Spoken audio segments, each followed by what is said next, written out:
Good evening, ladies and gentlemen. I'm very happy to be here, especially because Mr. Karthikeyan has invited me. Because as he mentioned, I don't dare say no. He's known too many generations of my family. I'm sorry I was late, but I had two unscheduled meetings today. And they both, as Murphy's Law says, they went on too late, for much longer than I expected.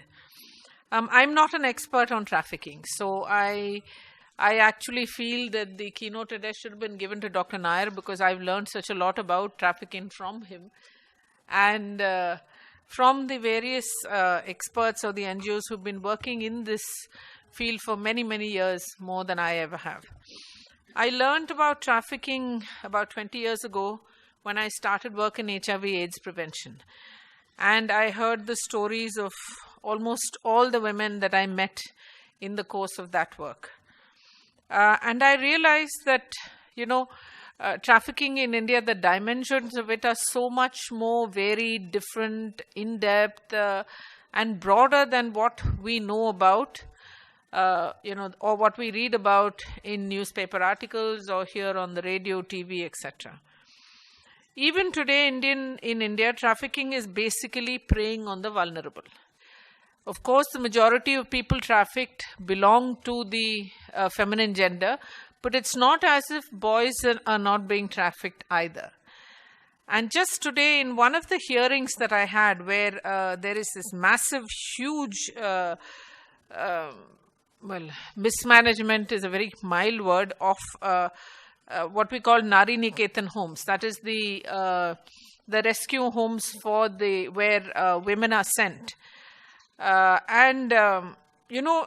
frightening to see 19 women have died. I'm not mentioning any state or any names, etc. But 19 women have died in the last 5 or 6 years. And the cause of death has been written down as anemia or malnutrition. Sounds almost like some Hindi film serial or TV film serial, but we tried to cross-question the district medical officer, the local magistrate, the head of the social justice department in that particular district, and each one was just passing the buck. Finally, we pinned down a doctor because this whole thing came to light when a woman who was several months pregnant was forced to have an abortion, and she was deaf and dumb. So when I sent one of my members for the inquiry, I said, please take a translator with you, because otherwise they'll say that you totally misunderstood the whole thing and it'll be buried, like it has been buried for all these years. And the lady on whom all of this happened actually took them out into the compound of that Nari Niketan and said, this is where my child was buried. And when we spoke to the police, I told them that, an 8-month-old fetus being forcibly aborted, which means it died, obviously, is also amounts to murder under the IPC. So why hasn't a single case been filed? The various excuses I got, I'll run out of time if I give you all of them. But the long and the short of it is they don't give a damn about those women. Full stop.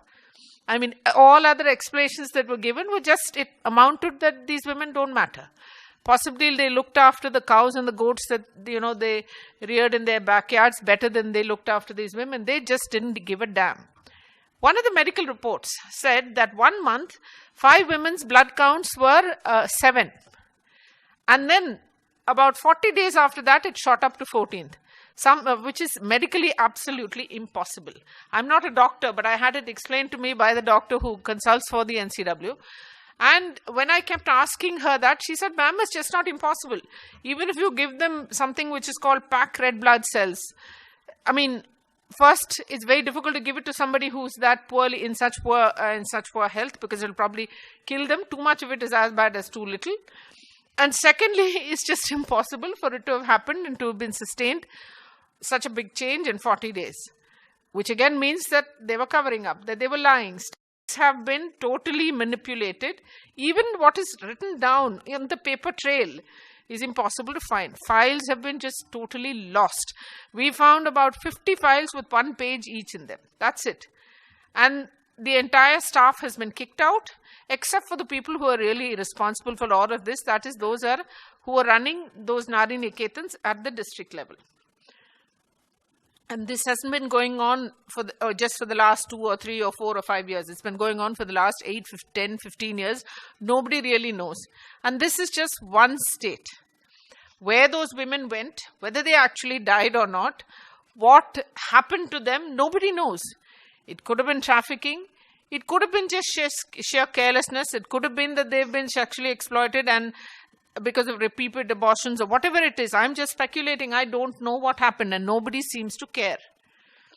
This is, could be the background for any trafficking with any individual or any lot of people that goes on in this country. I'm sure you've heard this before, but some of the worst stories to do with women and violence against women come out of UP. Today, I think research has shown that UP is a source state, a destination state, a transit state, everything that is possible for trafficking. People leave UP and go out in search of work. People come into UP in search of work. In the ashrams in Vrindavan, a recent research that we actually vetted and checked out to see if it was true or not, we found that you have ashrams where you have these, of course, all the widows there are supposed to be singing bhajans and all that. These are the older women. But we found women below the age of 30 making up ashrams, where they are supposed to be singing bhajans, which also meant that obviously they were being sexually exploited. Which means actually I got pulled into it because I was told that, look, this is a new form of sex work that's taking place. And I said, what? What are you talking about? I was quite, doubtful. And then we actually went and did a surprise check. And no surprises, but we found girls as young as 14, 15 who have obviously been trafficked, most of whom obviously are nearly illiterate and have no money of their own whatsoever. They were just being exploited. But then we also learned in one of the interstate coordination conferences, which was in Orissa, where even Dr. Nair was, that sex work is not really the main destination of the girls and women who are being trafficked and the children being trafficked.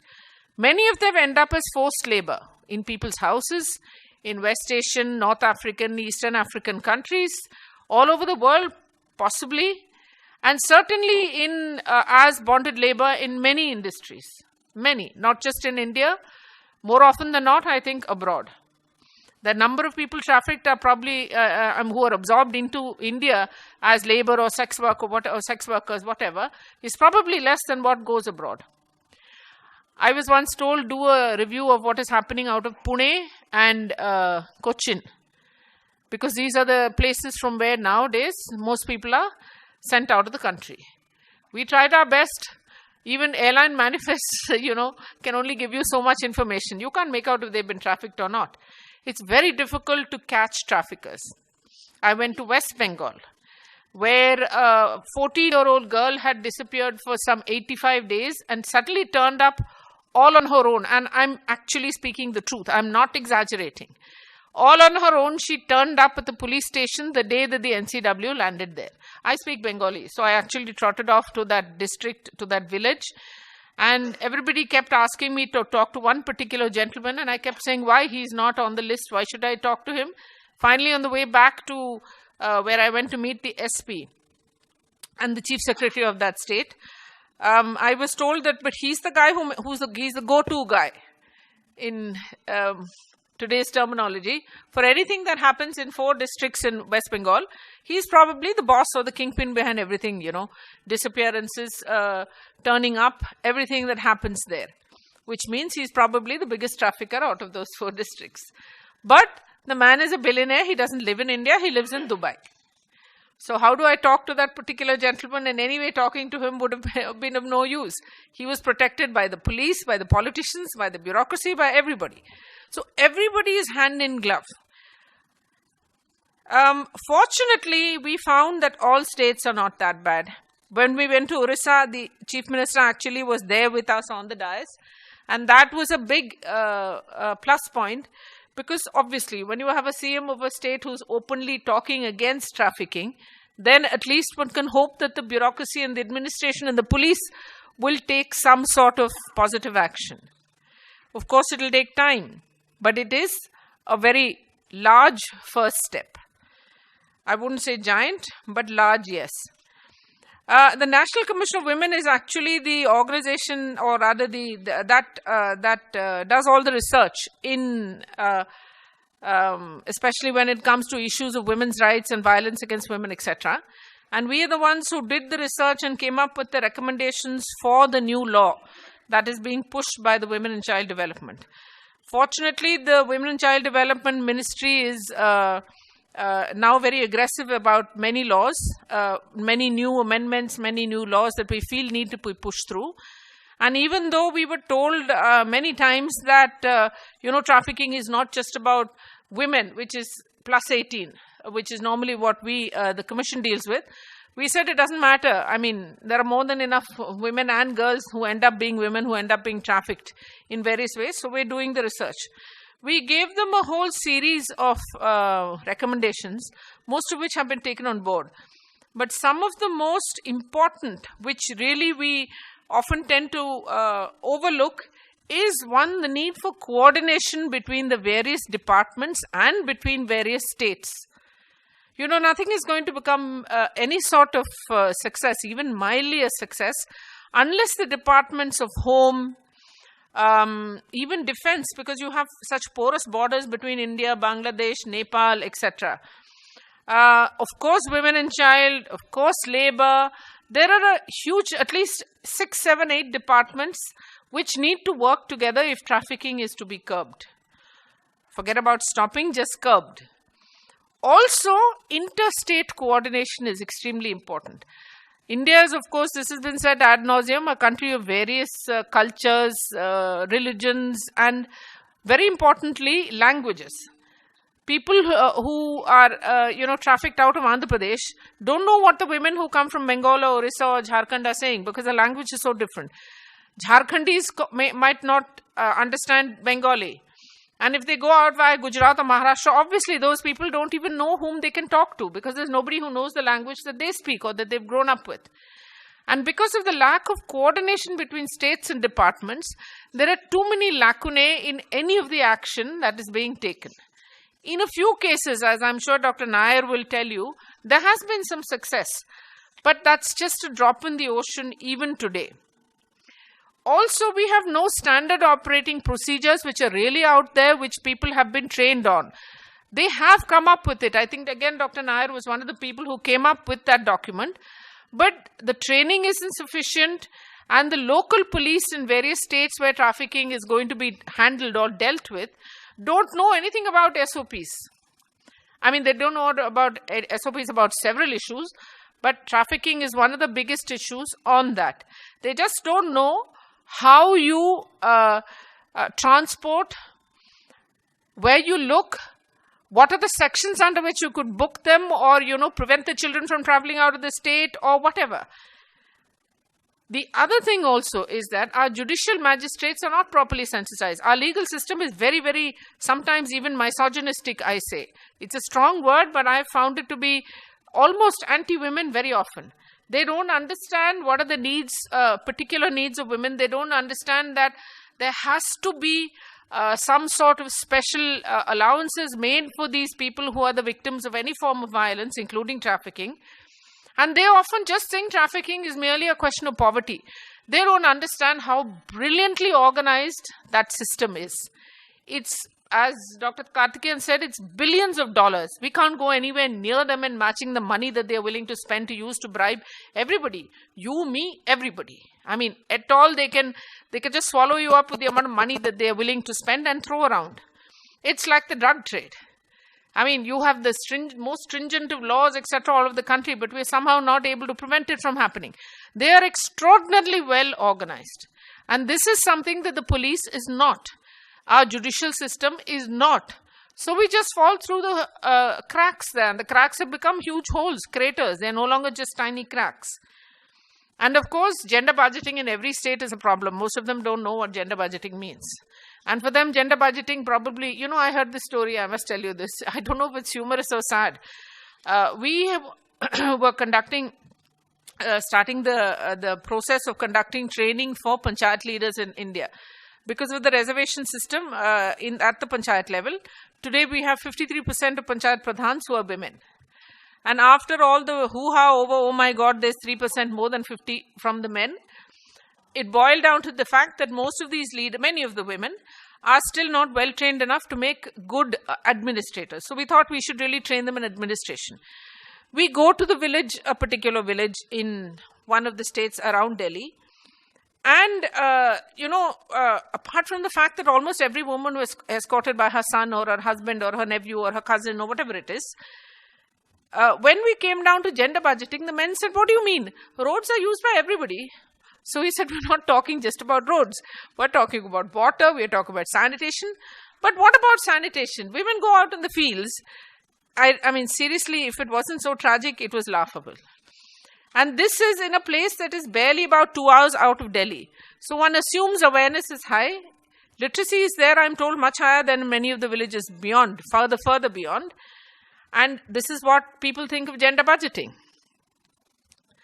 Aside from that, one of the other big issues we found, and I will stop after this because I'm sure Dr. Nair will have much more to say than I do, is the need for actually trying to, provide some sort of rehabilitation. And then there are many words, reintegration, repatriation, bringing them back into the mainstream of the victims of trafficking. Again, we need to look at women, the girl child, and little boys who have been trafficked separately. Each has their own separate needs. Sometimes I feel that it's not enough just for the government to do everything because we're a country of 1.26 billion people. The state cannot handle this problem on its own unless civil society steps in. And again, we need an enormous amount of coordination and trust between civil society and government, which is severely lacking today. We are not going to be able to come up with a sustainable solution to even half trafficking. I'm not even saying, we'll get rid of it, all of it, even over the next 10 years. Just to bring it down by 25 or 50% will be a Herculean task.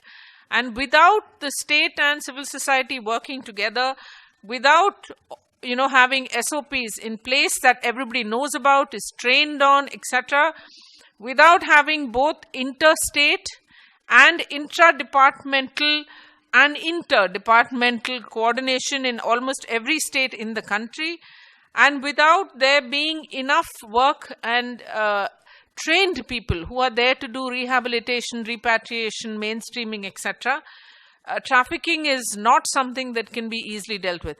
I know I have dealt with only the sort of more negative aspects of it, but like I said, I'm not really a great expert on this. But there is just one more point that I'd like to make, that we need to have also certain sections of the BSF, etc., like the BSF, etc., on board. That is from the armed forces, which is why I mentioned the Defense Ministry also. We have such a porous border.